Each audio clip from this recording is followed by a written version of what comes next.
There's been a growing interest in industrial hemp since the 2018 Farm Bill allowed all 50 states to build their own laws. While infrastructure and market capacity continue to develop, producers look for guidance to navigate through this new industry. Managing partner of CBD Modular, Chris Moorman, is back today to talk about two specific segments of the hemp market, fiber and grain. Chris, thank you so much for being with us again today. Now, how does one get started in growing hemp? Well, the first thing to do is make sure that you get your legal ducks in a row. This is a crop that most growers are not going to be familiar with, and the licensing is pretty strict state to state. So my first recommendation would always be to reach out to your local extension agent and figure out what exactly your state's policies are. The second piece of that is that unlike a lot of crops, hemp is actually a photoperiod dependent plant, which means that that plant is not in for a number of days. That plant is actually going to react to the amount of daylight hours available to it.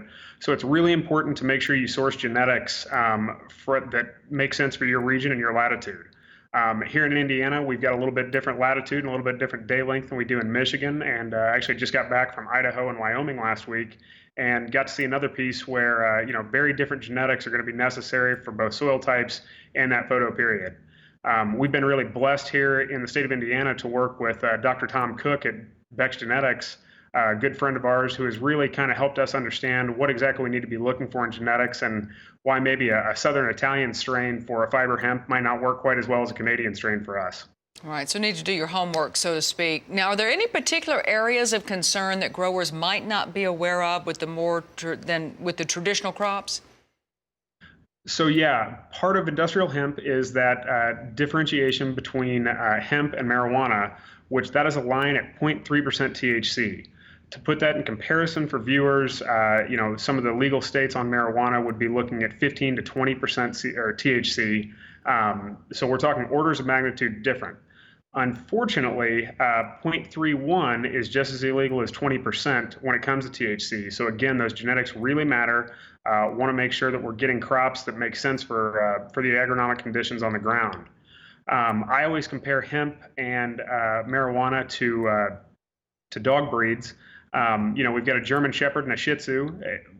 At some point, they each descended from a wolf, but I'm probably not going to leave a Shih Tzu to guard my family at night. That's very much how the cannabis industry has kind of differentiated and pulled different genetics out. There's a lot of resources, although, for new growers. First piece, always reach out to your extension agent. Here in the Midwest, we've been really blessed. Justin Swanson and Jamie Petty Campbell of the Midwest Hemp Council have been a really amazing resource for growers here in Indiana, Illinois, and Michigan, really getting people lined up and making sure that they don't jump in without knowing what they're doing. Those trade resources are still growing, but really something we want to suggest people go to. And actually here in Indiana, Purdue Extension's done a great job under the leadership of Marguerite Bolt, who is the hemp specialist for Purdue Extension. She's been quoted in a lot of national articles and done some news as well. Reaching out to Extension, definitely a key to make sure you know what you're doing on that first season. Now, do you see any keys to the future for hemp farmers looking to stay out of the cannabinoid market? I do. We've got a big infrastructure bottleneck in this country right now. Growing is a little bit easier than processing into that value add.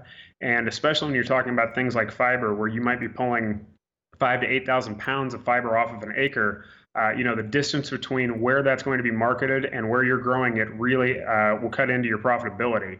Right now, the fiber infrastructure is really lacking. I know here in Indiana, we've got a gentleman up north who's making some really innovative, environmentally friendly products out of hemp, but unfortunately, he cannot get hemp to spec right now, so he is still importing between 10 and 15,000 pounds a week internationally, just because the infrastructure to get that into the specs he needs haven't been met yet.